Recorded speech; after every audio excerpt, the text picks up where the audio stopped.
প্রিয় শিক্ষার্থীরা, তুর্জয় সিএস চ্যানেলের পক্ষ থেকে সবাইকে জানাই আন্তরিক অভিনন্দন ও শুভেচ্ছা। আজকে আমাদের আলোচনার বিষয় হচ্ছে বিবিএ প্রথম বর্ষের প্রিন্সিপালস অফ ফাইন্যান্সের নবম অধ্যায়। অধ্যায়টির নাম হচ্ছে ক্যাপিটাল বাজেটিং টেকনিক্স, অর্থাৎ মূলধন বাজেটিং কৌশলসমূহ। ইতিপূর্বে এসএসসি এবং এইচএসসিতে আমরা এই অধ্যায়ে বিস্তারিত আলোচনা পেয়েছি।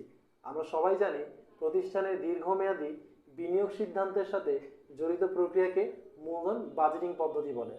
আর মূলধন বাজেটিংয়ের পদ্ধতি দুটি, একটি হচ্ছে ট্র্যাডিশনাল মেথড, যেটিকে আমরা সনাতনী পদ্ধতি বলি। সনাতনী পদ্ধতির মধ্যে রয়েছে পেব্যাক এবং ARR, average rate of return, যেগুলো আমরা আগের ক্লাসে করেছি। এরপর রয়েছে বাট্টাকৃত নগদ প্রবাহ পদ্ধতি, যেটা হচ্ছে ডিসকাউন্টেড ক্যাশ ফ্লো মেথড। আর ডিসকাউন্টেড ক্যাশ ফ্লো মেথডের প্রথম মেথডটি হচ্ছে এনপিভি। কি করে একটি প্রতিষ্ঠানের এনপিভি নির্ণয় করতে হয় তা আজকে আমরা শিখব। তো চলো শুরু করা যাক।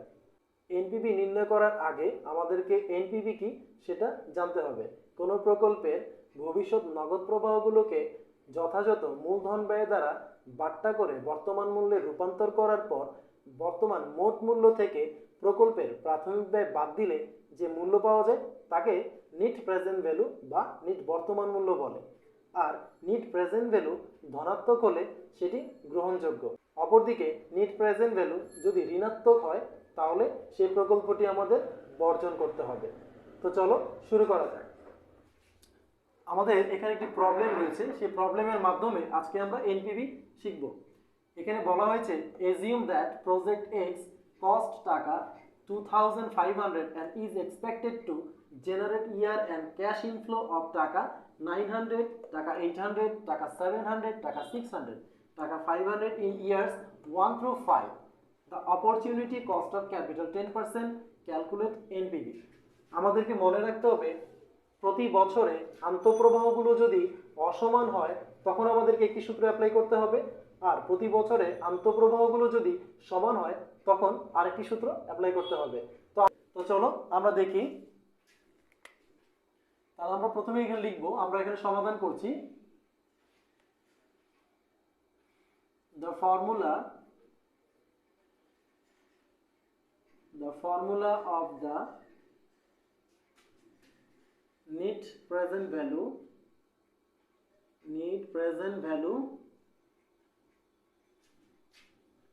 can be written as follows.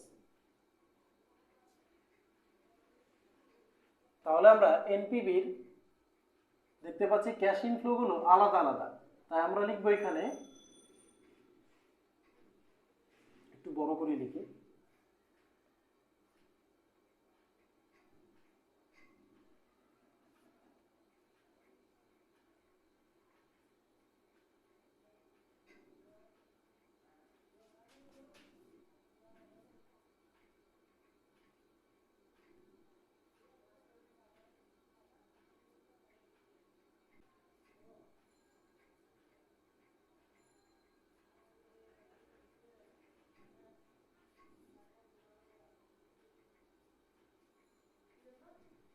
তো আমরা দেখব এখানে এনপিভি নির্ণয়ের, যেহেতু আমাদের এখানে ক্যাশ ইনফ্লোগুলো আলাদা আলাদা, তাই আমাদের তখন এই সূত্রটা অ্যাপ্লাই করতে হবে।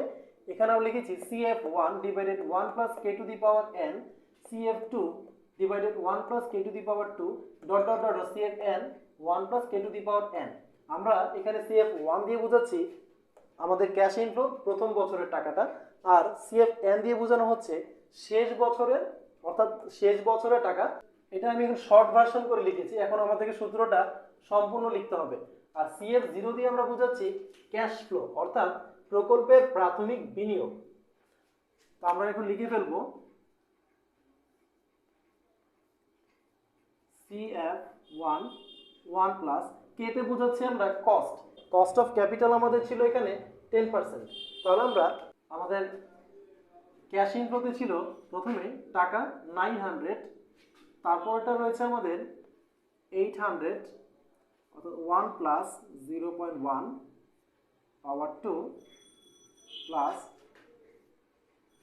তারপর আমাদের রয়েছে 700, 1 প্লাস 0.1 পাওয়ার 3, আমি নিচে লিখছি।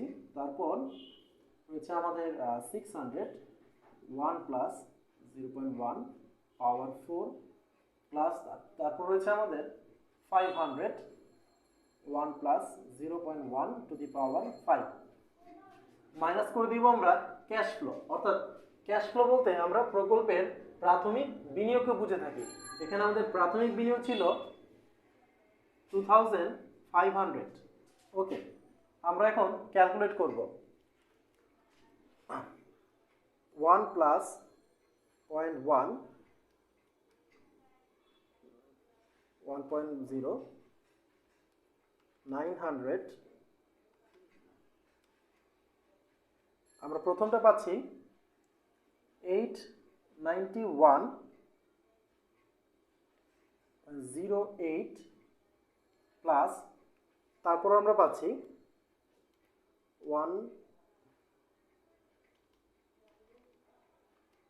1 প্লাস 0.1 পাওয়ার 2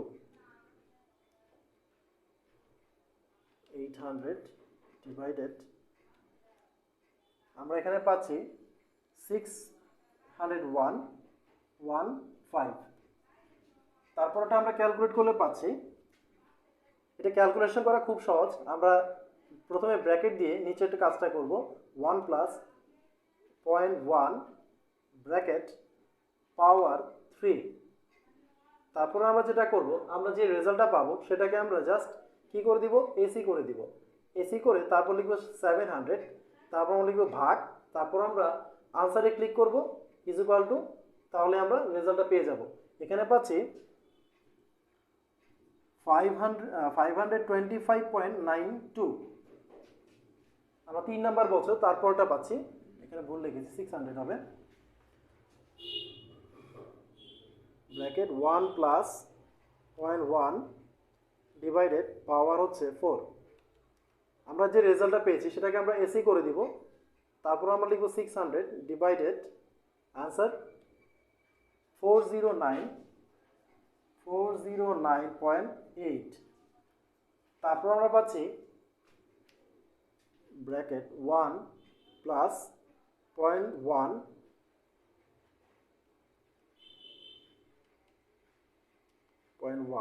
পাওয়ার 5 এসি করছি, তারপর 500 ডিভাইডেড আনসার, তারপর আমরা পাচ্ছি 310.46। এখান থেকে আমরা কি আমরা এখান থেকে ক্যাশ ফ্লো বিয়োগ করে দিব, অর্থাৎ 2500। আমরা এখন যোগ করছি। জায়গা সংকটের জন্য আমি এই পাশে লিখছি। আমাদের এগুলো সব যোগ করলে আসে 2798.35 মাইনাস 2500, অর্থাৎ এখান থেকে যদি আমরা মাইনাস করি 298.35, আমরা দেখতে পাচ্ছি এখানে আমাদের এনপিভি যে রেজাল্টে এসেছে সেটি কি পজিটিভ এনপিভি। তাহলে আমরা এই প্রকল্পটিকে গ্রহণ করতে পারবো। যদি এখানে আমাদের নেগেটিভ এনপিভি আসতো তাহলে আমাদেরকে প্রকল্পটি বর্জন করতে হতো। আশা করি খুব সহজে আমরা এনপিভিটি বুঝতে পেরেছি। পরবর্তী ক্লাসে আইআরআর নিয়ে আলোচনা করা হবে। আজকে এই পর্যন্ত।